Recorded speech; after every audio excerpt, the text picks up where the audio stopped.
welcome everyone. This is Vanu Deschetti. I'm with EVA. I'm the event tech here at EVA, our trade show and registration platform. It is great to have you all here, and we've got a fun hour planned for you guys. So while you are either having your lunch, an afternoon beverage, or just joining us to take a break from your day, I'm glad you could join us. So thank you very much. Now, we love hosting these webinars, and we recently got approved by ASAE to be a CAE provider. So if you stick with us for the whole session, you can collect in 1 hour of CAE credits, and we'll make sure you get that certificate of attendance. If you have any trouble claiming your credit, just let us know. We're happy to help you. We'll share our contact information at the end of this session. But let's get started. I am really excited about today's webinar. We've got some great panelists, not only just talking about their recommendations about what to do with entertainment and engagement. They actually walk the talk, right? They're the actual entertainers themselves. So it's very exciting. If you have any questions throughout the session or have suggestions, we love to hear from you. Definitely put that in the chat section or in the Q&A, and we'll try to get to them as we get them. We like to be as engaging as a webinar can. We are using Zoom webinar today. So definitely try to engage with us in the chat section. We'd love to have that. Now, today, we have been talking a lot in a lot of our webinar series and just in the industry in general. We've been talking a lot about engagement ideas. How do we make sessions more interesting? How do we get people to stay and stick with our conferences that may be either one day long or days long or even just an event? And one of the great things that I've been saying, there's so much that has happened in the virtual industry with entertainment. And I think we've got two great examples of that today. So today we've got Meg King. She's the Director of Virtual Experiences at Hungary. Welcome, Meg. Thank you. So nice to be here today. Meg is actually based here in the DC area, but what's great about going virtual is that you can do what you do anywhere. And so please tell us a little bit more about Hungary before we get to James and Brad, who's hanging out by the pianos. We'll get to you guys in a bit. But Meg, in the meantime, can you just tell us a little bit more about what Hungary does? Absolutely, I'd love to. So I am here on the virtual experience side of things. Hungary as itself is pretty big tech, food tech company. Again, like you said, based here in the ZMV. But at this point, we are doing virtual experiences internationally. So really, really exciting. Our Hungary virtual experiences are all 1 hour Zoom sessions. So your guests go live with our celebrity talent for super fun, super interactive experiences. We currently have over 60 experiences ranging from cooking, baking, wine tasting, craft cocktail making, and most recently launched an entire mindfulness collection. So things like Boxing 101 and Glow and Sip Yoga, the art of the perfect cup of coffee and tea. All of our experiences are paired with these really fun sleek black and gold experience kits. So we do everything here for you, including branding and custom items and add-ons. We send all of our safe to ship ingredients, always include fun and unique kitchen tools, as well as opportunities for client branding.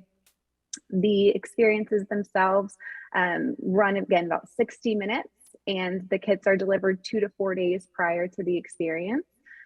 I work with clients from start to finish, but we also have a whole management team and ops team to help make everything run smoothly, including a Hungry production host similar to today, who would stay on for the duration of the call to get that engagement, engagement with the talent and with one another that most of our planners are looking for nowadays. So I have a lot more to share. I have a video and some fun tools and things, but that's pretty much it in a nutshell. Meg, what I love about what you guys do, it's like, I grew up in the time before Netflix and streaming and on-demand videos. So I grew up watching a lot of Julia Child, a lot of Oprah, and it seems like a lot of what you guys do is bringing that to us via Zoom or whatever virtual platform that you have. But it's not only just watching, it seems like it's very interactive, and it's personalized to in a way. So I want to get to what I want to talk to you more about later, just some of that personalization and why that's important. But before we do, I'm going to get over to James and Brad. They're joining us from the New York area, New York, Connecticut, right, guys? Yeah, we're right outside New York City in New Jersey right now. And the one of the entertainment capitals of our country. So thank you for joining us. Thanks for You having guys, us. we came across both of you working with a client of ours, and they did a phenomenal entertainment reception night, and we just loved what you guys did. So I wanted to share what you did. It's not just dueling pianos. Can you tell us a little bit more about what you guys do? It is mostly dueling pianos. We run a company now. We're about 6.5 years old, and back in the before times when people could do things in person, 2019, for example, we did 750 shows from our 3 offices in the Northeast, which is Boston, Philly, and New York. And we do all kinds of things from fundraisers to birthday parties to corporate events. During the pandemic or right before everything shut down, we opened an office, beautifully timed, in Austin, Texas, that then did nothing for a year and a half, but they're up and running. So, and the final piece of the puzzle for us was virtual. We realized in March of 2020, the world had come to a complete standstill. In a stroke of nothing but luck, I happened to live next door to 2 of our best duelers, and we all got COVID on week 1, so we widened our quarantine to 2 houses. And every Friday night, mostly to stoke our own egos, we went live on Facebook to kind of keep playing, keep the fun alive. And people started saying, hey, can we actually pay you to do this for our business? And so we cleaned everything up and sort of made it a little more professional. Everything you see around you is designed by Brad. He is our visionary guy. I just do the equipment side of things. But between us, it worked out. That's awesome. And when I said you guys don't do just dueling pianos, now I've been to a dueling piano bars in my lifetime, and you sit, you watch, you entertain, but you guys really do something special. It's really more than just playing and singing. You engage the audience. Talk to us a little bit more about what that engagement is and why you guys think that's important. Yeah, I mean, well, what's great is that our virtual shows are an extension of our live shows, which is exactly as you said, a completely interactive experience with the audience. We don't have a predetermined set list. It's an all request show. Our sort of log line is all request rock and roll dueling pianos delivered to your door. And so we take requests. The audience sort of governs the show and sort of determines what the set list is going to be based on the requests that come in. And when we're in a live situation, when we train our players and with all of our training and experience, what you kind of learn to do is react to what's happening in the room. So if you're in the middle of some great rock tune, some Elton John song, and suddenly it's somebody's birthday, you see like the staff bringing out a birthday cake for the birthday girl in the back corner. You might be right in the thick of it. I remember when rock was young. Me and Susie had oh my gosh, I can't believe it. It's Michelle's birthday. Everybody stop and sing happy birthday. Happy birthday to you. And so you've got to roll with that. And similarly, in the virtual world, if since everybody's working from home, if you see someone's puppy walk onto the screen, you got to do the same thing because it's like everybody's seeing the same thing on their screen. So if we don't acknowledge it, it's almost a little distracting. So we try to really make it kind of improvisational. Mm-hmm. It's sort of, we tell our trainees it's rock and roll meets stand up meets improv.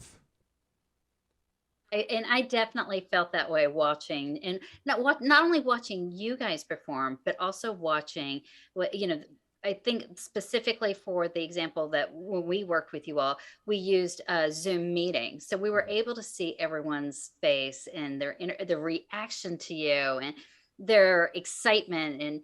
And it was really refreshing because, when you're sitting at a conference, even in-person conferences, we're sitting there, we're listening. It's usually one way, somebody talking at you. So this is great. Not only is it fun what you guys do, but you're bringing people in, which I think goes a long way, especially in this virtual world where it can be very difficult.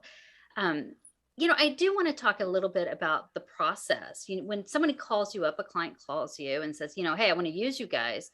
What are some of the top questions that you ask them in order to make sure that they're planning with you in mind, like it's a right fit? Because obviously you don't want to start playing in the middle of a president's formal address of State of the Union, although that would probably make it a lot more fun. But They haven't called us yet, but we're open to it. We're available. Yeah. When President Barack Obama started doing PowerPoints for State of the Union, I was really excited. So if you guys were doing State of the Union, I'd be over the moon. But back to the question, what are some of those things when someone calls you? What are the questions that you're asking them to think about, or what answers do you need? Well, quite often, we have a show this afternoon, which I think will be our 210th contracted virtual event. And I mention it because for a lot of people, it's their first time, and they don't know quite what to expect. They've had this thing dumped in their lap. Somebody somewhere said, okay, we were going to do this event live, but now we can't. So can you find a virtual experience we can do? And they'll reach out to a few different places and work out firstly what they want to do. And sometimes we will be combined with other events. So we've done plenty where, a company or an organization like Meg's has been involved, where they've done a wine tasting or they've done like a cooking thing, and there are, say, 3 different spaces they can move between, and we are one of those. But when it comes specifically to the music, a lot of people say, well, how does it work? And we say, well, it's all requests. And they say, what does that mean? And, well, we've got this list of songs we want you to play, and that's usually where I push back a little and say, having a list of songs is great if there's high points you want us to hit for a specific reason. But as you mentioned, Vinu, part of the interaction here is trying to get everybody involved, and the primary way that we do that is through all request. So if we were in a live event right now, we would say to you guys, write your requests in the chat, and we have some very, very expensive technology over here. This is called pencil and paper, and we write down everything we see come in. We try and get to as many songs as we can, and then we're also getting people to clap and sing along. And every now and then we do this thing we like to call tasteful unmuting, where we'll have everybody sort of unmute and sing simultaneously. And it's just chaos because of everyone's Wi-Fi speed being a little different. That's for our entertainment. And then we have like a Wheel of Fortune. Again, very low tech, but people genuinely enjoy the combination of the two. It's just a spinning wheel with a bunch of genres on it. Do you have that down there, Brad? Yeah, Brad's going to grab that for you. This is very exciting. And it just, every now and then we'll just break it up. The idea being that in every song, and as much as we possibly can, we are making the experience change, and we are changing the interaction with the audience, which keeps them locked in. And that's what it's all about for us, is making that time, whether it's 45 minutes, whether it's an hour, whether it's 2 hours, just every single thing we do is designed to keep you locked in. And it works. Valerie, you're not hearing me well? I'll try and speak a little bit louder. Thank you for letting us know. So it works a lot like we do in our live shows. With an event audience in front of us, we will try and get them engaged on every single song, and we'll do the same in the virtual environment as well. Meg, what about you? Like, when a client calls you, a prospect calls you, and what's probably the number one question that you get before that people ask you before you even get to pricing? What is it that they're asking? A lot of them actually ask, what are our most popular experiences, especially if they have never used Hungary before, or they haven't planned a virtual experience yet. To that, I try to dive a little deeper and ask them a couple of things. The first thing I want to know is if this is a client-facing event or if this is internal. Because I think we generally go in 2 different directions for that, meaning, something client facing, generally you're going to want to have some time to present your product, to network with these folks. have some of your own content weaved into that 60 minutes that we allot, and likely have a heavy branding in your kit. On the flip side of that, if this is for a team event, a team building, whether, they've done so many virtual experiences over the past 2 years, we want something unique. We're so sick of fill in the blank. Or we haven't done anything in 2 years and we're not going back to the office anytime soon, or we can't keep waiting on a date that we're returning. So what can we do that's super fun for a group that knows each other really well and just wants a unique experience? So Meg, in terms of technology, let's move a little bit to the technology end. What are some of the things that you need in order to deliver like the best in class kind of service where everyone gets to enjoy it technology wise? Is there anything that you need specifically to make it work on your end? We work off of Zoom, so our preferred method is for our clients to use our platform. We'd like to use Zoom. We like to have the control over it, and be able to start our tech checks. It's what we do. It's what we've found through troubleshooting really works most seamlessly. We do a tech check 15 minutes prior to each experience with the host of the event, of course, our client, and the celebrity talent as well. So that's super important. We check lighting and sound quality. And of course, that Zoom link is working, everyone has the proper link. We generally like to use our own technology when possible. That being said, of course, as we've expanded quite a bit and have gotten some, bigger name software companies and things of that nature, of course, they, are pretty, want to be compliant with using their own technology. So we definitely want to be mindful and respectful of that, and we'll make those accommodations whenever we need to. So we worked off of Teams or Blue Jeans, things like that. I know from the software angle, we tend to always say, oh, no, let us provide the links and all of that, not only to make it easier on the client, but also from a data standpoint. We know that it's important for entertainers to have control over it, and we're able to do that on our end. But if data is really important to y'all, then you need to really think about, how do you get that data? If it's a simple one-time event, you can easily pull those reports from Zoom or whatever, most platforms these days. But I know that our data collection and integration tends to be a little bit more complicated. So we like to be able to do that for clients. Just in case some of you guys are wondering why some platforms say, no, you can't work with another third-party platform. That's most likely the reason. James, what about on your end? I mean, it seems like you guys are pretty much self-contained over there.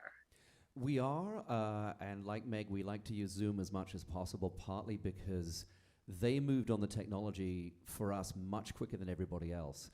The issue we had from day one was sending a nice, clean stereo signal, and most platforms weren't set up for that. There was no reason for them to be, and we still... Zoom was the first to add that. They call it a hi-fi. You can select it in your settings, and it sends what they call original sound, and it's nice and clean. Because what you're looking at here is plugged straight into a pro soundboard that we use. We then have a digital output into a laptop, and then that's connected to the external cameras and so forth. But what you're hearing is 100% clean. If I step off this microphone, you won't be able to hear me, which is great because it minimizes all the background noise. Earlier you were talking about your dog barking. I didn't hear the dog at all. No, it's by design. There are, if I'm honest, better microphones for this kind of thing that can be used that are ambient, and we didn't want that. We want to make sure that we are using the ones we use. They're professional performance mics. They're not recording mics, and the difference for us is that we know when we're on mic, we're on mic. When we're off mic, we're off mic, and nothing else is being picked up around the room. Because often we'll have a drummer back here and we'll change positions. We don't want you to hear us rustling around. So there's that. As far as the platforms go, we do prefer Zoom. We do offer up to 1,000-person meeting. But often we've run into things where some of our larger clients have said, look, we're Tesla, we can't use Zoom. You have to use the internal ones. So we Fortunately, our setup, we are not required to be meeting hosts. We can just come in as participants and run it that way. And also, it also depends on the size of the meeting. We've done some where it's just sort of 10 people. We've done some where we've had 4,200 live participants from all over the world. And that needs a webinar process like Juno or Reno, something like that's just bigger and able to handle those numbers. We usually catch every 100th request in those situations. Where with watching the first time we did one of those large meetings, the chat scroll, the whole thread was so fast. was laugh out loud funny. It just the songs were we almost couldn't keep up. It was quite entertaining. But they solved it. What I loved about it was the participants realized very quickly what was happening, and they used massive block letters, so we could see just one word going up the screen, or they copied and pasted it about 35 times, so it took up a block with just the one song title, and up that went. And we were catching them all. But it was interesting to see it being solved in real time because there was nothing we could do. Right. I mean, one of the advantages to being, a comedy show in addition to a music is that it's like in the same spirit I was talking about earlier, sort of kind of turning liabilities into assets. We try not to pretend like we're not in a situation all together trying to work out this insane technology. So when something goes wrong, if there's a sound problem, somebody couldn't hear us in the chat, we just address it rather than try to ignore it and pretend like we've all been doing this for 50 years. Like we haven't, it's new, and I think that's sort of something we strive for and makes us more human and kind of all in the same boat together. I think that's helpful. I also think, though, as entertainers, we can get away with a lot more. Yes, it's true. That's true, yes. Because, people are very used to these very strict, well, not strict, that's not the word, but very staid office environments where we're in a professional meeting and we're here to discuss, Project X or Project Y. And, everybody's very serious. And we've spent 9 hours today on Zoom talking about this serious thing. And then in come the two of us, and it's just banter, and it's flying backwards and forwards, and it's commenting on what we're seeing. And it's a very different take, and it allows us to be somebody that they can't necessarily be within the confines of their environment. So we can turn into your second grade teacher if you're not making requests. We can threaten you with Baby Shark, and everyone's okay with that. And we will, by the way, we quite will. happily. In fact, during this very meeting, you better keep it interesting. Well, I love, Brad, how you were talking about it being human. And that's one of the biggest things that I believe in talking about tech, is that tech is about humanity of it all, whether it's the feeling or the user experience or the interactiveness. Like at the end of the day, it could do all sorts of bells and whistles, but if you can't connect with that human on the other side, then, we're missing out something. And I just love how it's really refreshing. And Meg, you were talking about you all also do some wellness programs as well. What did those look like? Like, how's that interaction happen? Yeah, we launched a mindfulness collection in late 2021. I think a lot of folks, realize that these virtual experiences are here to stay and wanted some options that were outside of food and beverage, which is what we had started with and what we grew quite a bit. Our mindfulness collection has several different options in it right now, and I think we'll have more to come as we move further into the year. But I will say the one that has been most popular in that category is work from home mobility. This is a great experience for teams that are working remotely and need some ideas on how to combat tech neck and Zoom fatigue. So it's led by Steven, who's a former MMA fighter, and he has a very holistic approach to his experiences. So he's teaching you all different sorts of stretching techniques, posture techniques that all can be done with you don't need any equipment. We send you what you need. So there's a resistance band in there. We have the K-tape that you see a lot of athletes using. There's also electrolytes and a water bottle. So some fun little add-ons for your at-home desk. It's also great because this is a hybrid experience. So if you do have some folks that are in the office a few days, or whatever that looks like, it's something that can be done from anywhere and is super helpful because I know I am definitely guilty of, working a lot of the days at my desk, going for a walk, maybe a couple hours back on, sitting all cross-legged on the couch and feeling the effects of that at the end of the day. So it's a great experience that's outside of food and beverage. Oh, James and Brad touched a little bit about, the audience size in terms of like what you do, since it is a little bit more interactive and like it's like doing a cooking demonstration in your house. But is there a sweet spot in terms of the size of audience that you guys found that it's really good for? Yeah, so we have a minimum of 10, and very often, meet that 10-person minimum. I was saying for a long time, our max was 500, but we had a huge software company do a pumpkin carving experience in October for 1,000 on one 60-second, Zoom experience. So I think that's a lot. I think it was really fun. We had great feedback from it. But I think that once you really get over 100 to 200 people, I suggest having different sessions. At that point, most of your participants are probably in different parts of the country, if not in the world. So just to set up maybe an East Coast and a West Coast session to kind of keep it around 100 to 200 people. And I think also just depending on your objective and the experience, we can kind of play with those numbers.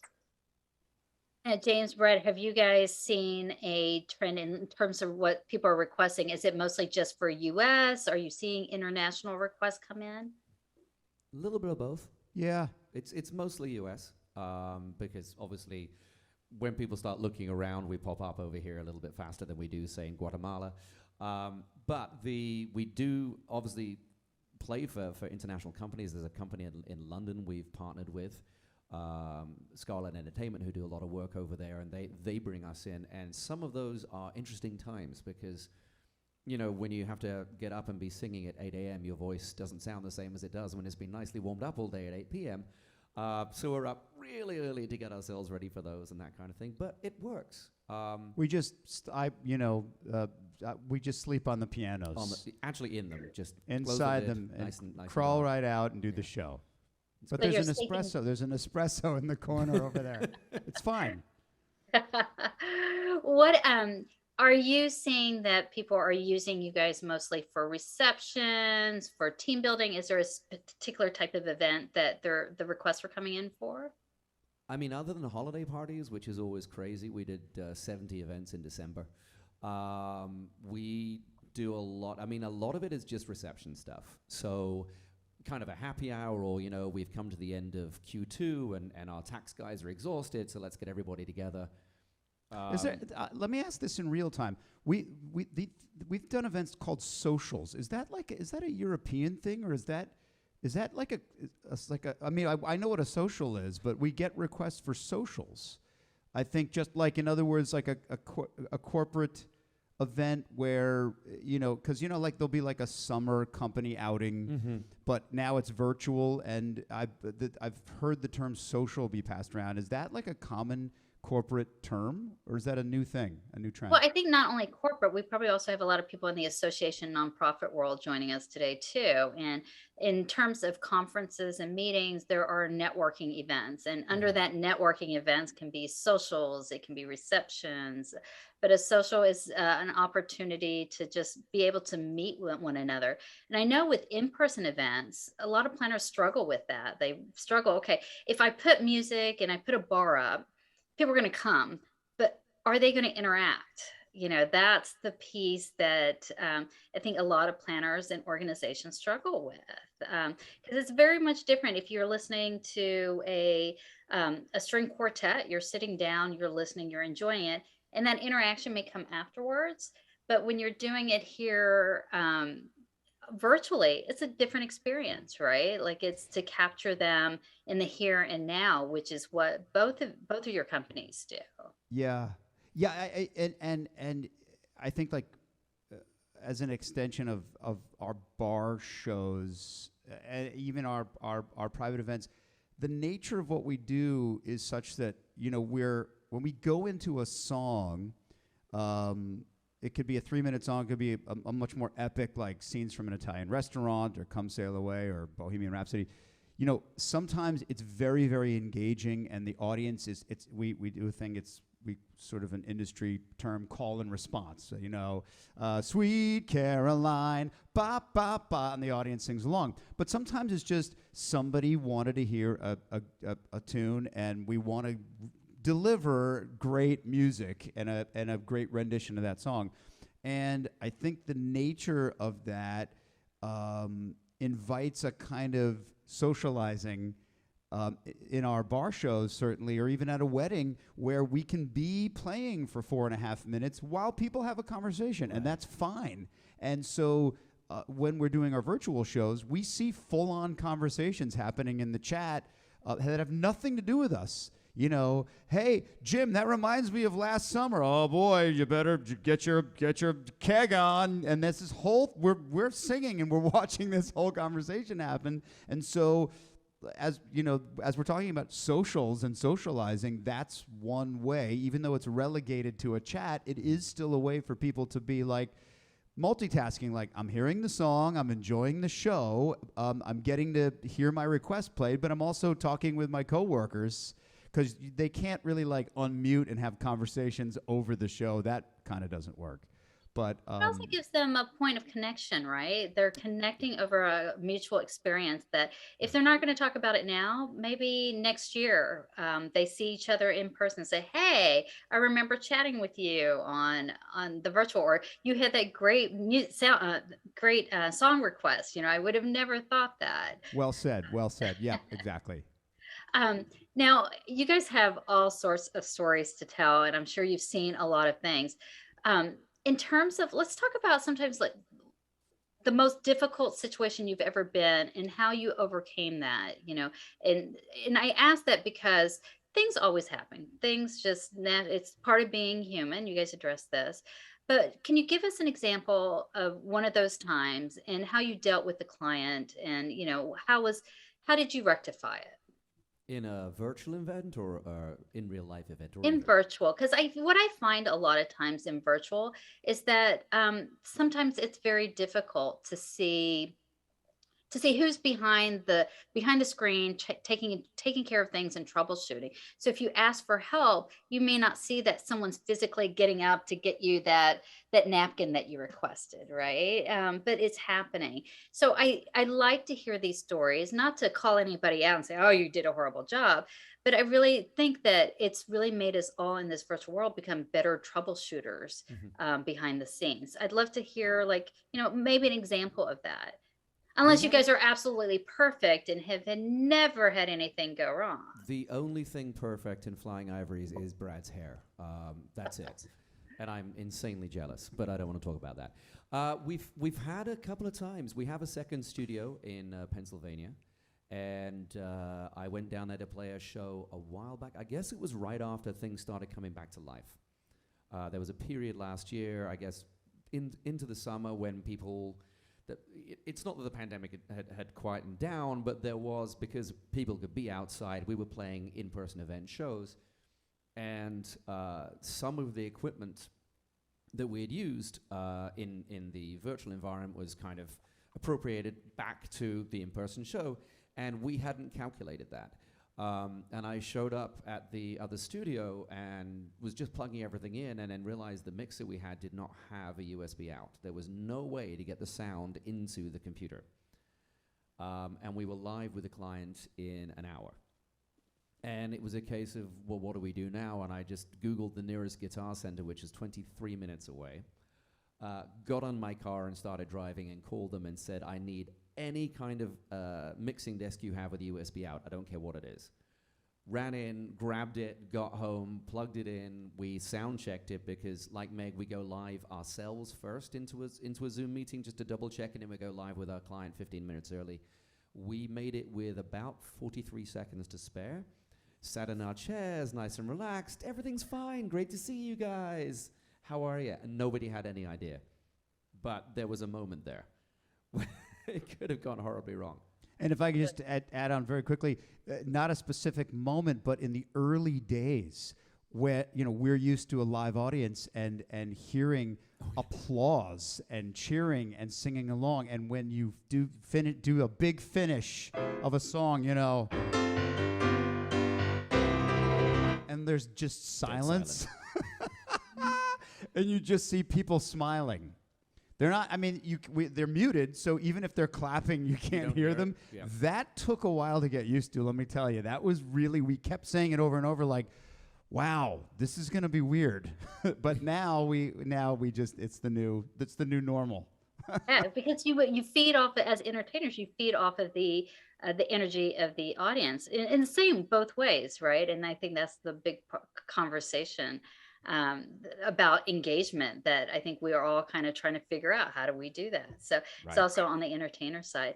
Now, Meg, I know you guys have a range of talent that you tap into. And I know one of the questions that we hear a lot about is, what if the talent gets sick? What, especially with COVID, what do you do? How do you guys handle things like that? Yeah, that's a great question. And that actually came into play quite a bit in December. I think James mentioned holiday parties. Of course, for us, it was crazy, crazy busy.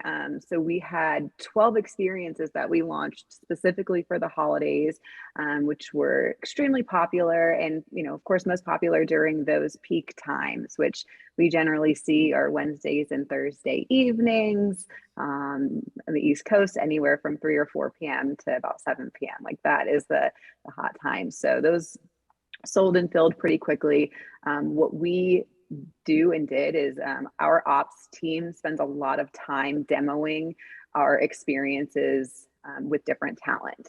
So the great thing about a lot of our holiday experiences were they were baking. So they weren't necessarily cuisine specific. And I can get to that in a minute, but what I mean by that is that a lot of our bakers are able to cover any of our baking experiences. So whether it was gingerbread decorating or winter sugar cookies, a lot of that stuff was very easy to cross train on. And so we had 4 backup talents, which ended up turning to 5 to 6 to 8 to can anyone do gingerbread? We need because it ended up becoming that popular. We were selling like thousands of kits a day, and we needed more talent. So it was a great problem to have. And like I said, we have an entire team that demos all of the ingredients that we use, but also the talent. And if they really don't feel like they're confident that the talent could be backup for that experience, then we would just not offer it. That's the one thing I know that we're talking a lot to clients is about what's plan B, not only in the entertainment world, but, what if your speaker doesn't show up, or what if, even on our end, from a technical aspect, we have backups for backups. So, definitely, I think in terms of planning for a client, think about those things of what, if things do go wrong, and they may, don't panic, just make sure you have your plans in place. I do want to get to a little bit of like the business end of this, contracts and because I think meeting planners have just gotten used to, they negotiate so much with hotels and venues that it's top of mind, right? That's just something that they do. From Brad and James, in terms of like the music, we got a great question here from someone in terms of like the music licenses. How do you guys handle that? Well, who's responsible for music licenses? How do you handle it in the contract? Yeah, well, for our all of our shows, really, if you have a venue, a public venue, is part of the requirements to own that venue is to, if you want to play live music, is to pay BMI, ASCAP, and CSAC fees, and so that covers the ability to feature cover bands. You also need a what's it called? A certain type of license, a cabaret license. But for the virtual world, it's different. I think those fees are sort of already covered, if I'm not mistaken. So we don't really deal with the actual with any kind of like music licensing issues because essentially we're a cover band. Yeah. But if that answers the question, sort of. It has been murky in the not murky, but unclear, shall we say, in the virtual world, because the question becomes, if I'm in a closed space doing a performance, and you are in a closed space watching that performance, who or how is that performance? You know what I mean? Where do the royalties go? How does it work? Are there royalties involved? And so it became pretty early on, Facebook got involved because everybody was going live. Right. And everybody was doing covers. And there were entire Facebook groups dedicated to just round-the-clock live performances from around the world. And very quickly, somebody asked exactly that question, and Facebook said, we'll just pay the ASCAP fees. And so most of the platforms are doing that so that these things are covered, because they want you to use their platforms. They want to make it as easy as humanly possible for you to choose them, especially now there is a bit more choice. A lot of organizations, especially the larger ones, they locked into, for example, Microsoft Teams really, really early on because they were already in that universe, and it was very easy for their IT departments just to add that on. It turns out they were the last people to conquer the stereo challenge, and they compressed and compressed and compressed. And I still, if I have a choice, won't use Teams because for what we need to do, it's not ideal. And so Zoom have created a platform that is far better for our needs, and they've covered all the licensing, so we can just say, there you go, let's all move to Zoom, and it works. That would be a pretty big mess if we had to get into, because I mean the other thing is that like there's no way to know what songs are going to show up in an all request dueling piano show. So it would just be impossible. So yeah, the fact that the platforms have covered those licensing fees is makes huge. life easier. Yeah. Are there any other things that when you guys go to contract that that you find that is really important for a client to ask about, or that you want to call special attention to? Not really. I mean, you mentioned COVID, which tends to impact our real world shows more than it does our virtual events. Although, we the nice thing about virtual for us, our big live evenings are always Thursday, Friday, Saturday, and corporate virtual events tend to be, weekdays. So it makes our life a little easier. We're not sort of crossing over into the same space. That said, we've had that same experience as Meg was discussing earlier, where I think it was a Saturday in early December. I had 2 weddings, 2 bar shows, and a virtual event all happening around the same time, which is, I think, 14 live musicians, and 2 guys called in the same morning and said, I've been exposed.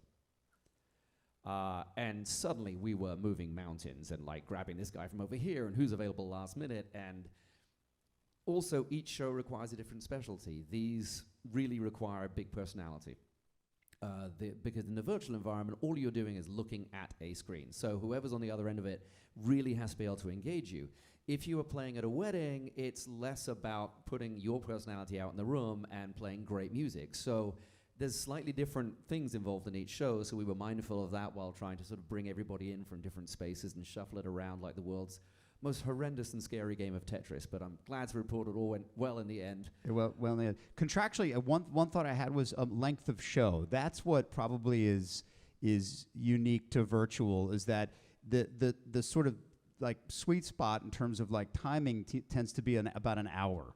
Mm-hmm. It's a different animal than a live show where you're ordering food. You can get up and maybe walk over to the bar. You go outside for a smoke. Like, it's just a different thing. This is just sort of like you, the audience, us, the show, nowhere to go. Beyond an hour, it gets a little long, but we've done 2-hour shows. We've done 2-hour shows. We've done 3-hour shows. That's right. We did do a 3-hour show, and it was just sort of like a kind of maybe like log in, log off, and it was just relaxed. But for a highly engaging experience, an hour seems to be. An hour's the good number. Somewhere between an hour and 90 minutes max. Yeah, people are home. I mean, they've got to make dinner for the family or just like go back to work. And that's the thing, you're asking them to commit that time to just staring at a screen. Right. Don't get me wrong, Netflix has that down. Like, I'm there for days watching some of the things. And then they're Yes. like, "Are you still there?" I'm like, "Yes, I'm still here. Don't Still judge there. me." But it's that same thing. Like, we want you to be a part of this for 1 hour or 2 hours or however long it needs to be. And there's a limit, I think, to how much you can reasonably ask somebody to stare at that screen. That's probably our number one question, right? The other Show thing, length, right? Tech-wise, you mentioned earlier, I would always say to clients is, if you're, you know, your attendees should not be watching this on their phones. You know, put it on a big screen, plug it into a decent set of speakers, because otherwise it doesn't matter how good the sound is going in, you are limited to the output on an iPhone, and it's just not great. So watch it on your big screen at home, bring the family in, you know, put it on the surround sound system. We are built for exactly that.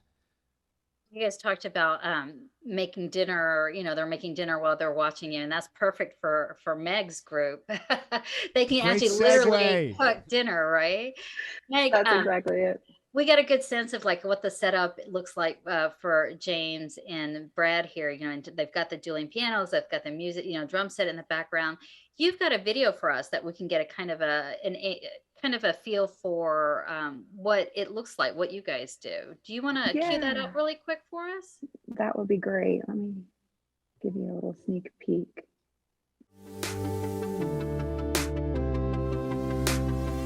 Hi, I'm Chef Chris Bassett from Bravo TV's Real Housewives of Potomac. Welcome to your Hungry experience.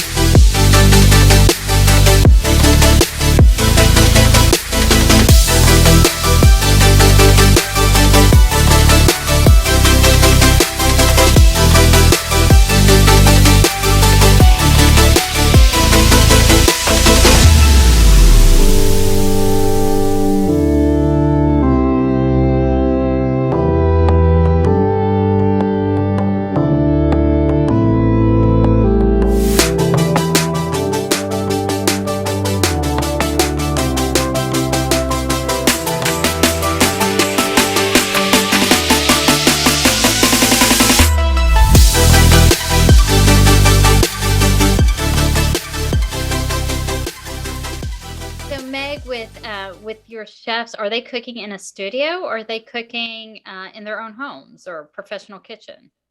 Most of them are in their own homes, which are generally very, very beautifully decorated and really fitting to their personalities. So you saw Chef Chris Bassett from Real Housewives of Potomac there.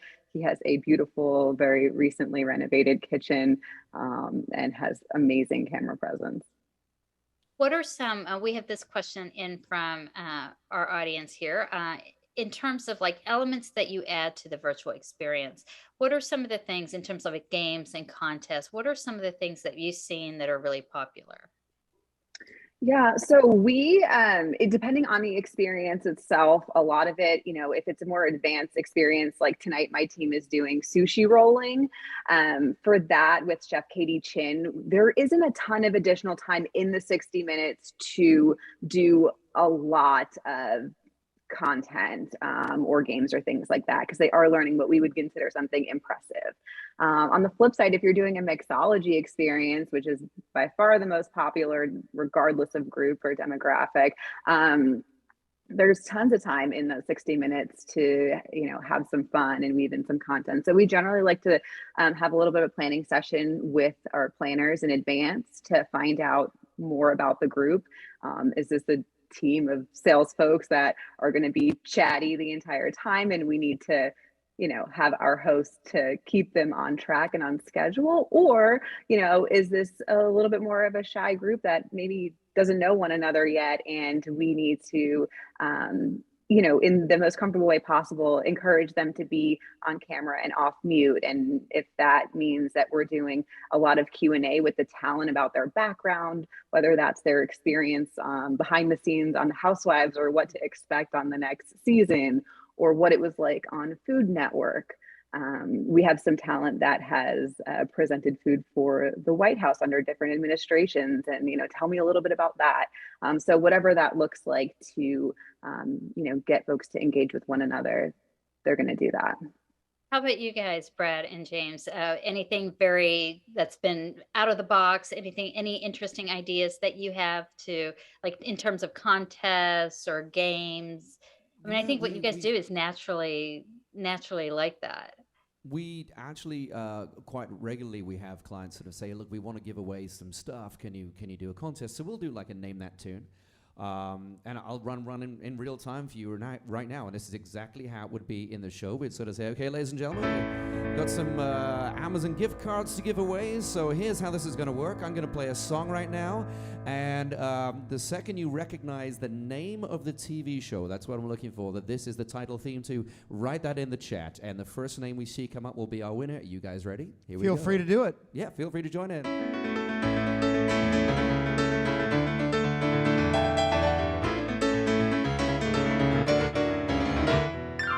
That kind of thing. Anyone get it? Danielle, no. Good answer, though. Good answer. I feel like Meg is right on top of this. So familiar. One answer. We were looking. That's actually a hard one. It's a tough one. It was. You want to do an easier one? I'll do an easier one. By the way, Will and Grace was the answer. That's we Will were and looking Grace. for. Oh, somebody got it. Rachel got Rachel it. nailed it. Rachel just got a free cooking class from Hungary. Meg, that was so nice of you to offer. Just Come on Making a down. different offer for everybody later. But that's exactly how it works, and we go back to regular programming, as it were, and sort of play our next thing. Oh, awesome. Awesome. What now what I'd like to go through is you guys have some funny stories as well. What is probably the most funniest thing that you've encountered? Just during a show. Yeah, during a virtual show. We were doing an event. I think you and I talked about this a little while ago. We were doing an event for Purina, and they have this. Actually, it's a really, really cool thing they do. But they work with up-and-coming brands, and they basically teach them how to market. And they do a 6-month training course with them, based out of I think Switzerland. And we jumped on this call.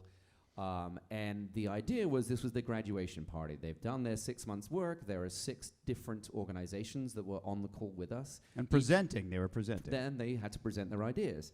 And the client brief, they talked to us and they said, well, just play something in between just so there's a little bit of music, interstitial almost, just to kind of, so we can go from one to the next to the next to the next, and it just covers that 30-second gap. And as we were just in the call, in real time, the moderator said, actually, can you guys just write a song based on what you're seeing, and like a theme for the idea? So we are seeing these ideas. Each one was a 90-second pitch in real time. So we've got to grasp the idea, write the song, and then give them 35 seconds of whatever it was before it just suddenly became this. I'm glad it's the two of us, because Brad, when he's not here, actually writes musicals and works on TV shows, so he's very good at writing that kind of music. And the stand-up comic in both of us was like, how fast can we take a word and pair it with another word and sort of create this thing? It was terrifying, but I think we got through it, and the client was like, we're definitely going to use you guys again. We didn't expect that. You didn't expect that. We had no idea. I mean, that's not a moment where you can go, well, yeah, can we just pause? Because that wasn't in our contract. We remotely discussed a commission for original material. So you just kind of have to smile. He's very expensive. I don't know. And I'm the cheap one. Oh, and then Meg, in terms of like from how much time do you think you need, and from the time a client calls you and says, okay, we want to do this, is there a minimum amount of time that says we need to prep for this? Because you're shipping things, you're making a custom box that goes along with the session. So there's got to be some planning period there, right? Yeah, I will say that we do have a handful of experiences that we can turn around in 1 week's time. We use 2-day shipping, and our shipping is free domestically. So I do have a handful on hand that I can execute that quickly. But ideally, I think 3 weeks is kind of the sweet spot. That gives us enough time to, order branded items if that's important, to your point, customize the box, the kit itself. So if you want that branded on the inside, we work with our partners to find the best and the fastest. But I think 3 weeks gives us plenty of time. It's not rushed. it gives the planners enough time to, put the save the date on the calendar to generate some buzz. We provide all of the invitations, the Zoom link and everything. So, gets folks excited about what they have coming up, and really doesn't feel rushed, I think, at that point.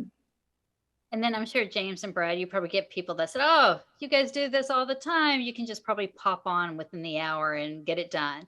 But if, in order to do this right, in the right way, how much time do you guys feel is a good amount of time? I mean, we can do it next day, although we'd rather not. Staffing, actually, there's logistics to it, which has, you were talking about contracts earlier. One of the things people sometimes raise an eyebrow at, sort of go, well, hang on, why do you need, this amount of money? Or, this sounds like a lot for what we're about to see. And I get that completely.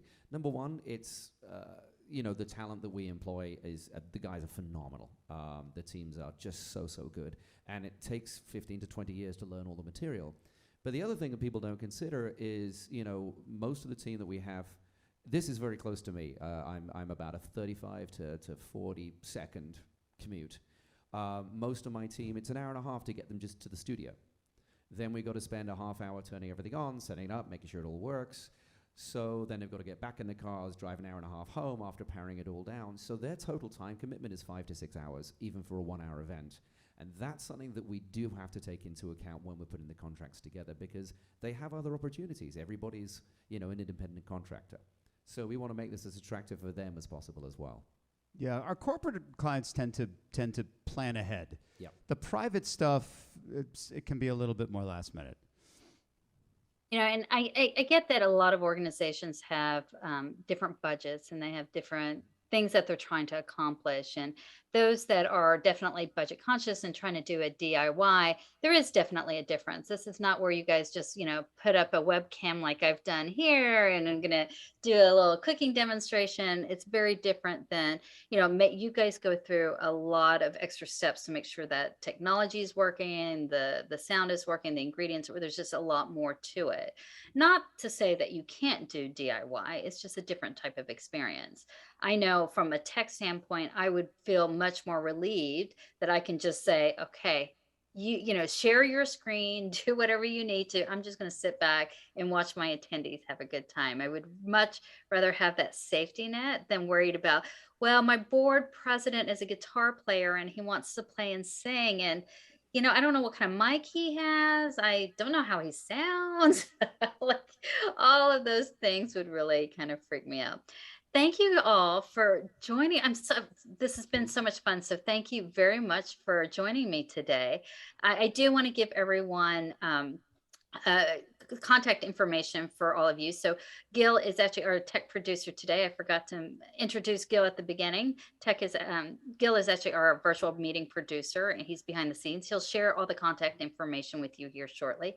But before we leave, Meg, one last thought in terms of advice that you'd like to give for someone that's looking for entertainment, the one thing that they have to keep in mind when they're wanting to work with you.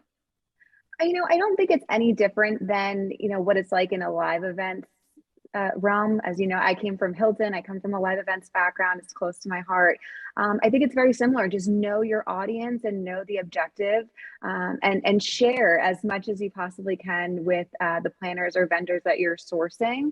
I love to know, why it is you're getting together, what it is you're doing, so I can make sure that I'm making the right recommendations. So we come out of the gate strong. You look great.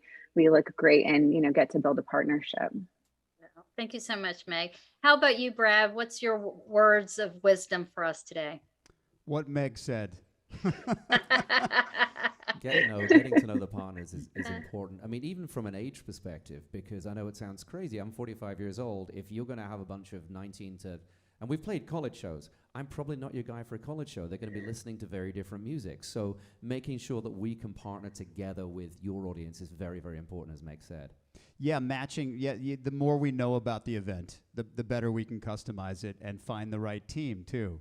And the only other parting thought, if I may, is if you are hosting the event, ladies and gentlemen, please make sure you are hardwired, because we've been on a few where the host that's running the Zoom meeting is not, and if their computer goes down, that's the ball game. Ah, good point. Great advice. Well, thank you, James, Brad, and Meg. This has really been a lot of fun and just nice to know that you are humanizing it. It is, I really do feel like we're in person. I'm not missing that much of, I'm missing the people around me, but you really, for that little bit of time, you make me feel that forget that that's an obstacle and really can connect. And everyone, all of our attendees today, thank you for joining us. I hope this gave you some good ideas, some good advice about what to do to make your events and your meetings more lively, more engaged. Um, Keep in touch with us. We've got some more webinars coming up. We're going to be featuring different artists and entertainers as well as technology tips. So make sure you subscribe to our webinars. We'd love to share what we're learning along the way and hopefully learn from you as well. Thank you very much, everyone.